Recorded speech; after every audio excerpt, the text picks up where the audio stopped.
Missing link-nya di mana tuh? Poin yang hilang di mana? Kenapa kok gagasannya tuh sepertinya tidak sampai gitu ke masyarakat, khususnya di akar rumput ya atau grassroots communities? Nggak muncul tuh. Publik akhirnya nggak tahu. Kalau misalnya dia jadi, dia mau bawa apa? Akhirnya ketika dia udah jadi, kita bingung. Ketika jadi seorang pemimpin, maka harus siap. Yang pertama, menggalang dukungan. Yang kedua, membuat gagasan. Ketika hoax atau propaganda negatif itu berlari sekencang cahaya, kita nggak bisa diam doang.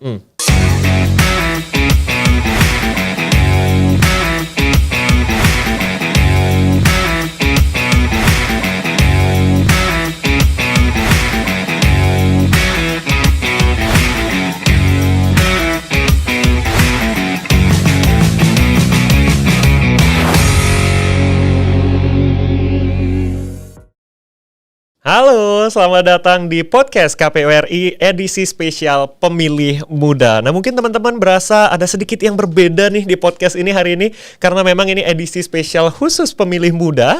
Ada saya Jason Axelino dari Universitas Gadjah Mada yang akan men-take over atau mengambil alih podcast ini. Dan pastinya saya nggak sendirian, teman pemilih, karena ada rekan saya. Ada siapa nih namanya nih? Doni Pratama Siregar. Dari FH Undip. Dari 19. Fakultas Hukum Ya. di Universitas Diponegoro di Semarang ya? Ya. Nah, gimana nih kabarnya akhir-akhir ini nih? Alhamdulillah sehat lah akhir ini. Kesibukannya apa aja nih? Ya kesibukan mahasiswa tua biasa, skripsian. Waduh, lancar-lancar tuh. Insya Allah lancar sampai kesimpulan. Wah, mantap. Berarti udah sedikit lagi ya? Sedikit lagi. Sedikit lagi perjuangan menuju kelulusan. Iya, sedikit lagi aja. Oke, nah ini karena kita akan membahas nih tema yang luar biasa menarik ya, karena podcastnya juga di KPU. KPU hubungannya apa nih ya? Pasti hubungannya sama pemilihan umum alias pemilu. Dan apalagi di tahun depan itu akan ada pesta demokrasi yang seru nih kayaknya nih untuk diperbincangkan. Nah mungkin kalau dari Doni sendiri, sebelumnya udah pernah ikut pemilu atau belum? Kalau saya udah pernah. Di tahun berapa tuh? 2019 waktu Pilpres. Bisa diceritain nggak keseruannya kayak gimana waktu itu?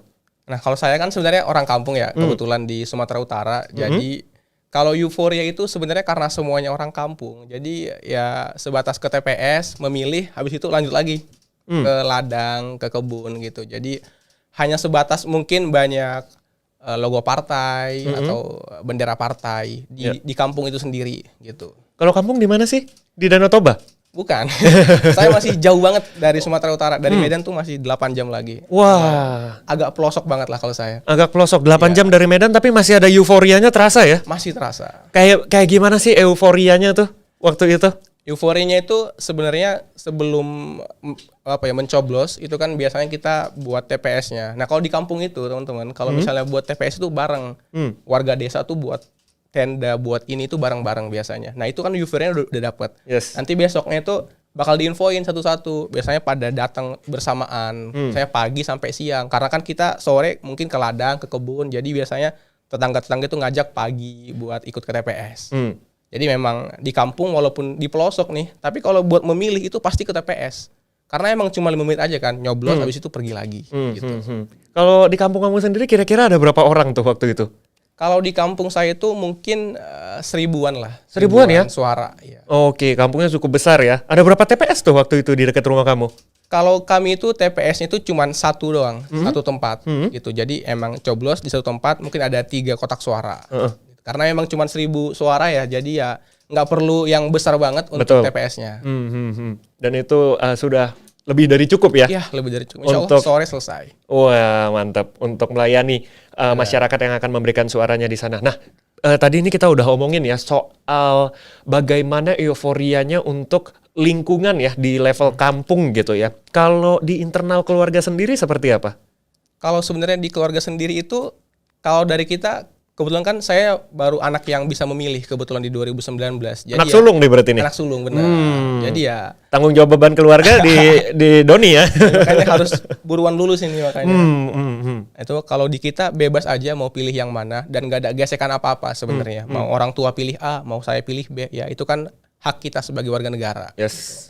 Nah, kalau biasanya nih, kalau kamu melihat di dalam keluargamu sendiri gitu, apakah mereka mengenal atau enggak sih siapa yang mereka pilih?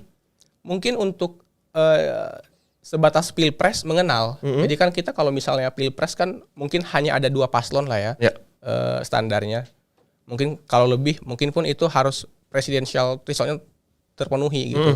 Nah kalau misalnya di internal keluarga itu mungkin yang tidak mengenal itu DPR atau mungkin legislatifnya. Di yang pileg memang, ya? Iya, yang memang cukup banyak calon kan. Barangkali nggak semuanya mengenal karena memang kampanyenya pun nggak langsung turun ke kampung. Yes. Jadi informasi dari apa yang ingin disampaikan oleh pileg ataupun caleg itu nggak nyampe sampai ke kampung. Tapi kalau kamu sendiri, kalau misalnya mungkin keluarga nih masih ada yang kurang mengenal, kalau kamu sendiri cukup mengenal nggak untuk pileg? Kalau saya sendiri untuk taraf DPR RI sampai DPR provinsi itu masih kenal. Cuman kalau misalnya udah masuk ke kabupaten atau mungkin DPD RI itu udah nggak kenal lagi. Karena kita nggak dapat akses informasi tentang siapa sih sebenarnya yang maju. Karena kebetulan akses internet di saya itu masih susah.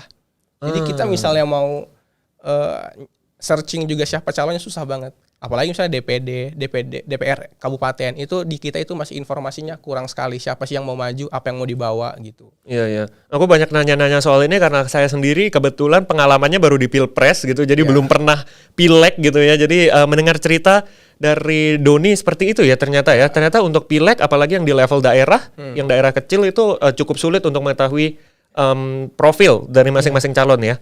Yes, tadi kita udah mendengarkan juga ya pengalamannya Bang Doni gitu memilih pileg begitu. Tapi kalau menurut Doni gitu, kita itu wajib nggak sih mengenal calon yang akan kita pilih di pileg? Oke, sebenarnya kalau dibilang tatarannya wajib, menurut saya nggak wajib ya, tapi penting gitu. Kalau misalnya dibilang wajib kan berarti kalau kita nggak tahu nggak usah milih kan gitu. Tapi akhirnya penting. Nah, si calon ini pun harusnya informasi yang dia sampaikan harus sampai ke akar rumput, sampai ke kampung, sampai kemanapun itu. Karena apa? Karena namanya pileg, namanya DPR, baik itu lingkup nasional sampai lingkup kabupaten, itu kan punya dapil. Nah, bagaimana caranya dia itu bisa masuk ke sana? Karena apa? Nanti konteksnya adalah semua bacalek yang muncul atau caleg yang muncul itu akhirnya perang gagasan. Karena bagi saya adalah kalau misalnya kita mau jadi pemimpin, itu kita harus bisa menggalang dukungan dan membuat gagasan. Sayangnya adalah yang sampai sekarang terjadi mungkin di kampung saya karena yang banyak yang belum tahu siapa calegnya. Yang terjadi itu hanya pada konteks dukungan, tapi tidak gagasan. Kita tahu lah bendera partai bertebaran di mana-mana, foto di mana-mana, baliho di mana-mana. Cuma kita nggak tahu sebenarnya apa sih gagasan dia. Sebenarnya kalau mau dia jadi caleg, mau bawa apa untuk dapil kita? Itu yang mungkin sebenarnya penting untuk diketahui dan untuk caleg pun penting untuk menyampaikan kepada seluruh dapil yang ada. Gitu. Menurut kamu missing link-nya di mana tuh? Poin yang hilang di mana? Kenapa kok gagasannya tuh sepertinya tidak sampai gitu ke masyarakat khususnya di akar rumput ya atau grassroots communities? Karena kalau bagi saya di mana apa yang hilang dari itu? Yang pertama adalah mungkin besarnya wilayah ya, besarnya daerah pemilihan. Dan yang kedua adalah fokus mereka akhirnya fokus untuk mendulang dukungan. Yang sayangnya kalau misalnya ngomongin orang-orang mungkin yang di akar rumput itu fokus pada siapa sih yang didukung orang, akhirnya muncul tuh, wah ini ya udah pilih aja. Mereka pun akhirnya nggak lagi memperdebatkan gagasan apa yang dibawa, hanya memperdebatkan siapa yang dari partai mana misalnya, udah gimana dia pernah jadi anggota nggak atau enggak gitu. Akhirnya nggak muncul tuh, publik akhirnya nggak tahu kalau misalnya dia jadi dia mau bawa apa. Akhirnya ketika dia udah jadi kita bingung karena kita nggak pernah tahu apa yang dia bawa gitu. Oke. Ini kalau kita pikir-pikir nih semakin menunjukkan pentingnya pendidikan politik ya. Nah kalau kamu sendiri dari kan anak hukum nih gitu ya, kepikiran ada ide apa nggak gitu untuk membumikan atau menggrassrootkan gitu pendidikan politik bagi mungkin dalam taraf sederhana ya teman-teman di kampungmu sendiri gitu. Sebenarnya ini bahasan saya juga dulu waktu di kampus. Sebenarnya bagaimana caranya gagasan-gagasan dari seorang pemimpin tuh sampai ke akar rumput. Nah makanya sebenarnya ada yang namanya demokrasi deliberatif namanya. Jadi bagaimana caranya untuk orang-orang yang di akar rumput pun mempersoalkan gagasan kita. Nah itu yang sayangnya belum ada. Kenapa belum ada? Ya tadi karena gagasan yang muncul pun belum sampai. Akhirnya orang-orang itu berdebat bukan soal dia caleg mau jadi apa, dia caleg mau bawa apa nih buat kampung kita atau buat daerah kita. Hanya mempersoalkan pada taraf-taraf partai apa sih sebenarnya dia gitu. Atau dia udah pernah nggak sih jadi caleg? Kalau udah pernah ya udah pilih aja gitu. Jadi akhirnya bagaimana peran kita sebagai mahasiswa adalah bagaimana caranya diskusi-diskusi itu muncul di akar rumput. Misalnya saya orang kampung nih, saya pulang kampung saya untuk di pemilu misalnya nanti. Bagaimana caranya saya bisa memantik semua orang di situ untuk berdebat, untuk berdiskusi masalah pileg atau pilpres. Nah akhirnya muncul tuh yang dibilang oleh Jugan Habermas yang namanya demokrasi deliberatif. Ya. Dia bilang akhirnya orang-orang itu pun memperdebatkan, mempersoalkan apa yang ingin dibawa oleh si pemimpin. Itu yang mungkin kita bisa sebagai mahasiswa. Jadi diskusi terus sampai nantinya bakal sampai ke akar rumput. Memantik diskusi ya Iya. di kalangan akar rumput. Baik, lalu kemudian kayaknya ini perlu kita infoin juga ini ya ke teman pemilih nih, apalagi teman-teman pemilih yang berusia muda, karena tadi dengar-dengar nih ketika saya ngobrol juga statistiknya ternyata pemilih muda ini mendominasi hampir 60% ya dari total pemilih, khususnya untuk yang 17 sampai 36 tahun, 30 sampai 40 tahun lah kira-kira ya, early 40s gitu. Itu mendominasi hampir 60%. Nah, mungkin nih bagi teman-teman yang khususnya sudah terbiasa dengan akses internet dan ingin mengetahui lebih jauh soal caleg atau capres atau ya calon yang akan mereka pilih, itu bisa banget untuk mengakses www.infopemilu.kpu.go.id. Jadi di situ kita bisa cari tahu lebih jauh soal kepemiluan. Pastinya menarik banget ya ini inisiatif dari KPU ya. Ya itu harus diakses semua orang biar tahu tuh siapa yang mau maju gitu. Iya, supaya apa yang kita pilih itu lebih kritis, kita menjadi lebih kritis dalam memilih. Iya, akhirnya pun kita nggak menyesal milih dia. Oke, nah di segmen berikutnya nih kita akan ngobrol lebih jauh nih soal kepemiluan, tapi kita break dulu ya teman-teman ya. Nantikan kami tetap di podcast KPU RI edisi spesial Pemilih Muda.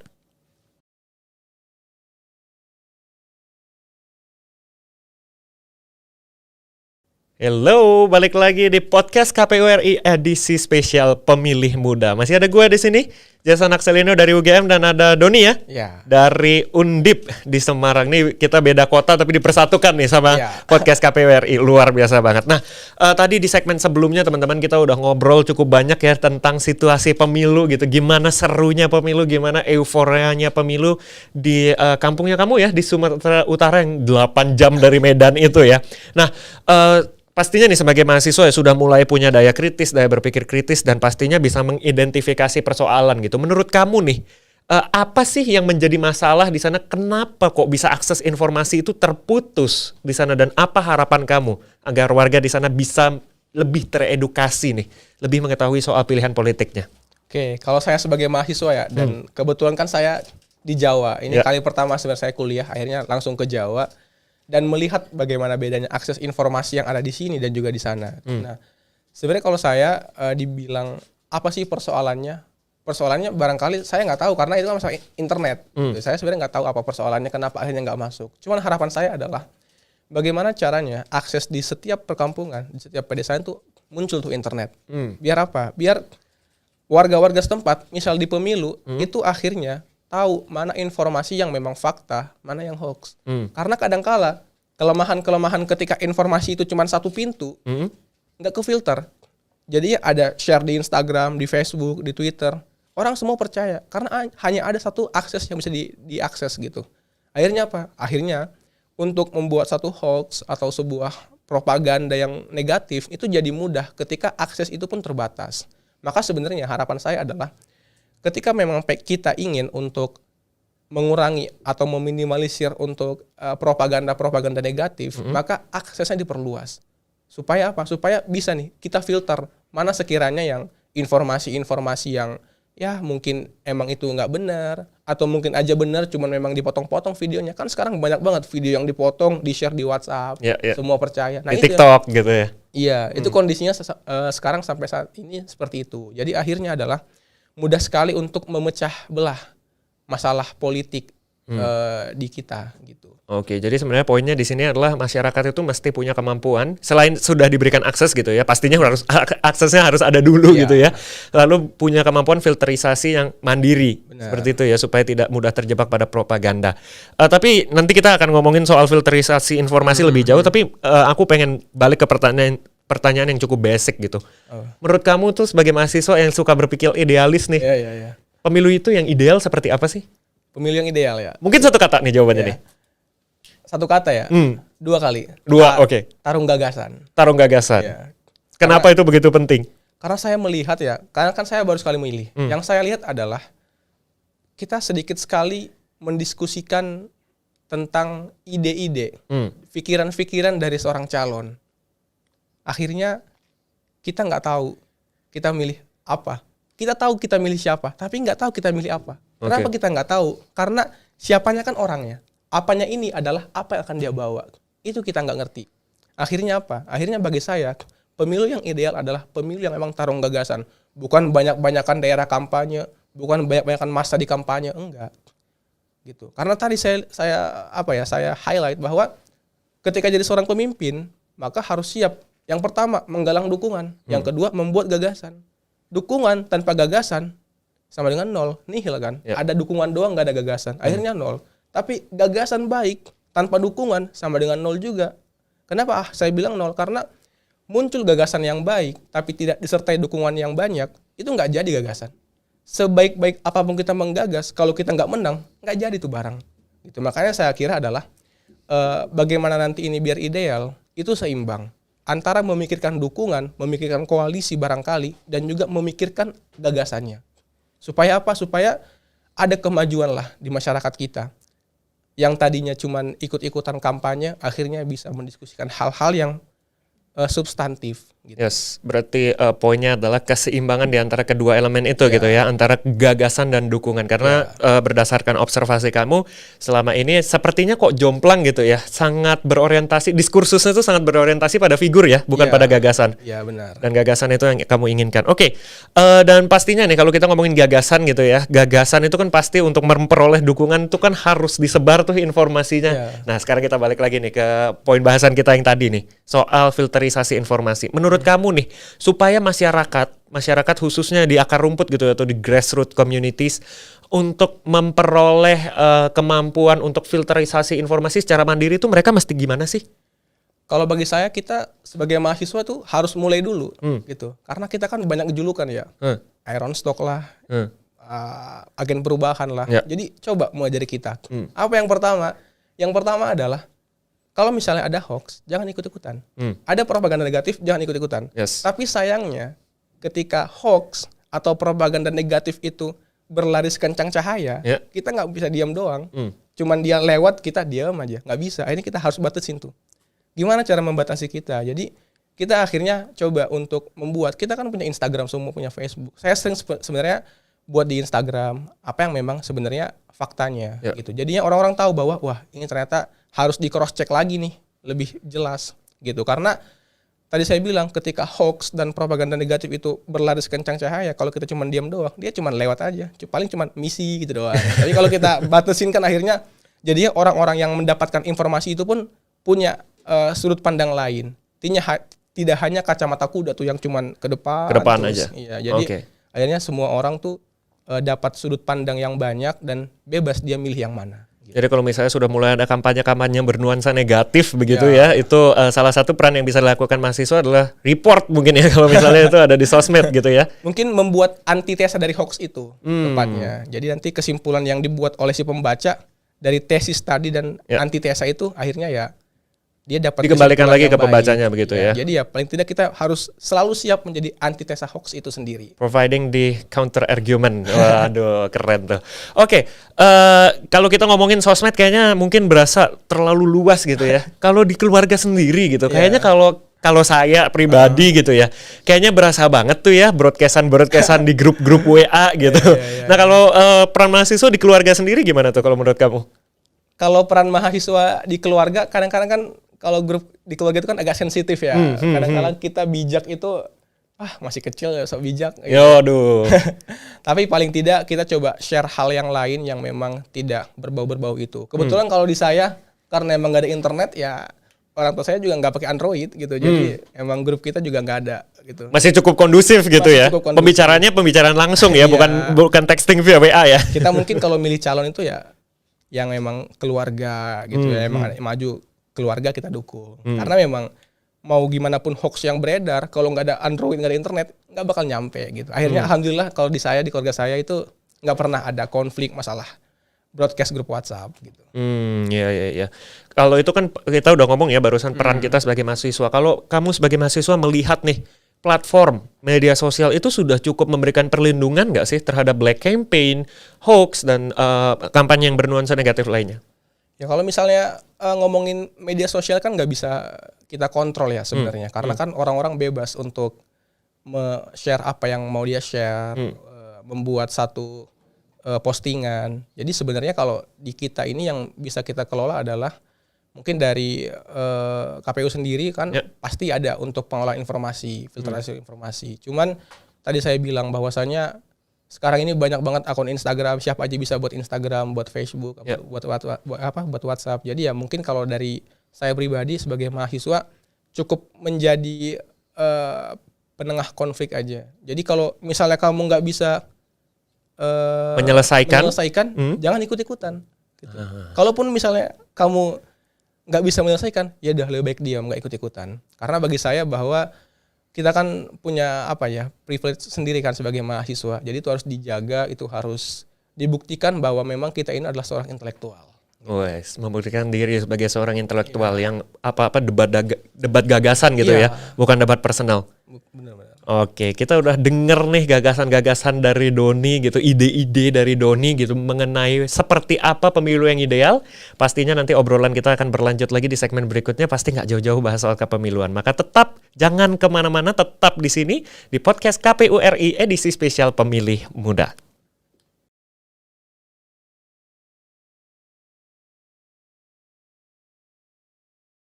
Hai, balik lagi di podcast KPU RI edisi spesial Pemilih Muda. Nah, spesial banget karena saat ini ada saya, Jason Akselino dari UGM, dan ada teman saya, Doni.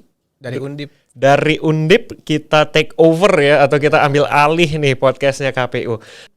Yes, kalau tadi kita udah bahas soal harapan penyelenggaraan pemilu di tahun 2024. Nah, kalau lu sendiri nih bakal milih di mana nih kayaknya nih?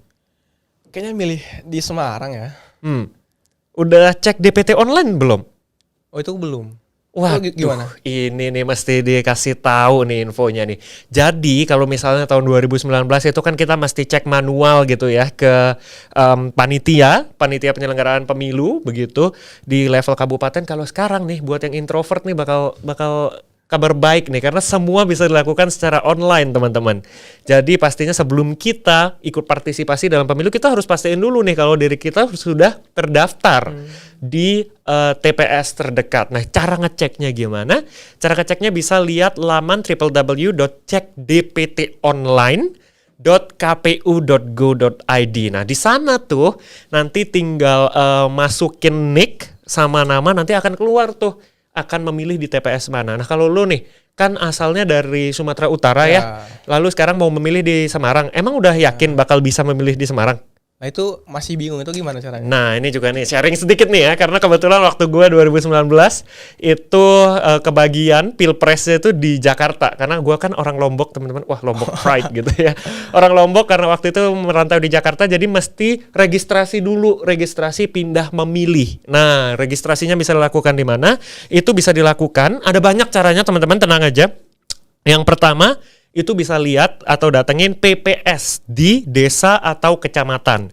Nah, tapi kalau bingung mungkin nggak tahu gitu ya, desa atau kecamatan mana itu bisa ke KPU di level kabupaten atau kota. Nah, nanti di sana tinggal ngomong aja gitu, mau pindah memilih. Nah, nanti disiapkan dokumen-dokumennya. Oke, gitu. Berarti aku harus ngurus dulu ya, biar milih di Semarang. Iya, nah karena tadi dengar-dengar juga untuk menghindari ya, petugas di TPS yang kelelahan gitu, jadi jumlah pemilih itu sangat didistribusikan secara merata gitu. Jadi harus dipastikan, harus dicek-recek lagi karena bisa saja dalam satu rumah atau dalam satu kos-kosan gitu misalnya gitu ya, itu bisa memilih di 2 TPS yang berbeda. Itu untuk melindungi petugas pemilu kita nanti supaya mereka nggak kecapean.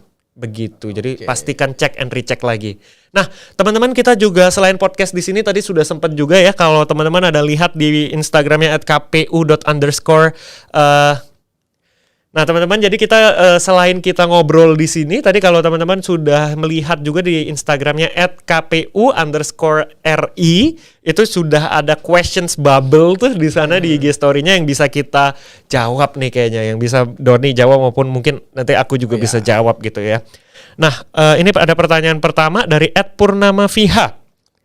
Pertanyaannya, tanya dong calon pemimpin ideal untuk bangsa itu yang gimana sih? Oke, pemimpin yang ideal ya, saya nggak ambil yang spek nabi lah ya. Waduh. Kalau saya pengennya itu pemimpin yang ideal itu adalah pemimpin yang berani datang ke kampus. Jadi sebenarnya wacana untuk kampanye di kampus itu saya sepakat sebenarnya. Karena memang rumusan ataupun muatan di undang-undang pemilu itu di pasal penjelasan itu sebenarnya dimungkinkan untuk melakukan kampanye di ibadah, tempat sekolah gitu. Mungkin kalau saya di sini fokusnya ke kampus, karena kan kampus kan wadah intelektual, tempat orang-orang akademis. Jadi tuh saya pengen orang-orang politik nih datang ke tempat ataupun lautan akademis gitu. Kita kan sebenarnya sudah bosan lah pada taraf-taraf kampanye ataupun debat yang protokoler gitu, yang tanya jawab. Kita datang dulu nih ke kampus untuk mendiskusikan gagasannya. Nah, bagi saya itu pemimpin yang ideal. Jadi dia berani datang ke kampus mendiskusikan gagasan dia kepada siapa? Kepada orang-orang yang memang ahlinya. Gitu. Jadi ngomongin A di tempat yang ahlinya gitu. Itu kode saya. Buat aku sih, aku juga setuju banget ya, meskipun ini juga masih wacana karena masih dimatangkan juga gitu secara spesifiknya. Tapi menurutku aku setuju banget karena supaya kadang calon-calon ini sepertinya tampak kurang ya counter argumentnya ya. Kadang bisa dengan senang gitu ngomong tanpa data yang jelas. Nah, ini bisa dipastikan, bisa diverifikasi live di hadapan mahasiswa, apalagi mahasiswa-mahasiswa yang aktif nih pastinya ya, yang kritis. Oke, lalu kemudian kita beranjak ke pertanyaan kedua. Ini ada dari @mumung140. Tahapan pemilu apa yang paling menarik untuk yang mahasiswa UGM, mungkin aku ya, dan Undip. Mungkin kamu jawab dulu deh. Ya. Aku karena dari Fakultas Hukum, jadi tahapan yang paling aku suka itu sengketanya. PHPU di MK sebenarnya. PHPU itu apa tuh? Mungkin bisa dijelasin ke teman-teman. Perselisihan hasil pemilihan umum. Oke, jadi kalau misalnya ada yang kurang setuju, ada sengketa antara kubu A sama kubu B misalnya. Saya paling suka di bagian situnya, karena kan kita sebagai mahasiswa hukum tahu nih apa sih pelanggaran-pelanggarannya, bagaimana sih bersidang di MK gitu, dan deg-degan juga kan lihat hasilnya ataupun dengerin keputusan MK, karena kan putusan MK kan final dan mengikat. Jadi kita tuh kalau di 2019 lumayan deg-degan juga, ini MK bakal mutus apa nih. Kalau saya tahapannya itu paling saya tunggu, paling saya suka gitu. Kalau dari Jason sendiri gimana? Nah, kalau aku sih karena kalau kita bicara pemilu itu kan bukan soal nyoblos doang ya. Jadi itu pemilu itu tadi juga dengar-dengar itu lebih dari 20 bulan ya. 20 bulan sebelum hari pencoblosan itu sudah dimulai, ada verifikasi dan segala macam. Kemudian pencoblosan, terus kerjanya KPU itu juga nggak selesai sampai pencoblosan gitu. Ternyata bisa 10 bulan sampai 1 tahun pasca pemilu itu masih bekerja. Kalau aku sih mungkin nggak ada fase spesifiknya gitu ya, because I enjoy the whole process gitu, kayak seru aja, apalagi aku yang ketertarikannya di bidang media gitu, jadi kayaknya seru aja gitu menyaksikan bagaimana politik itu, bagaimana dinamika politik itu berubah gitu selama tahapan-tahapan pemilu itu buat aku seru banget sih. Jadi menikmati semua momennya. Yes, enjoying all the moment. Oke. Nah, karena kita udah ngobrol cukup banyak nih dan pertanyaannya juga sudah kita jawab. Kayaknya kita mesti closing nih. Closing ya? Udah selesai ngebajak kita nih. Iya, kayaknya udah habis waktunya buat kita ya teman-teman ya, karena kita juga harus gantian dengan teman-teman yang lain. Maka kayaknya sudah tiba saatnya untuk kita pamit dari sini. Ya. Supaya nggak kayak beberapa orang yang tidak mau beranjak dari kursinya gitu ya. Ini saatnya kita pamit teman-teman. Kalau begitu saya Jason Akselino dari UGM dan saya Doni Pratama dari Undip. Dari Undip kita akan pamit dari podcast ini. Sampai jumpa di kesempatan berikutnya. Dan pastinya tetap saksikan podcast edisi spesial Pemilih Muda yang diselenggarakan oleh KPU Republik Indonesia. Karena pastinya podcast KPU RI terdepan bicara kepemiluan. Bye!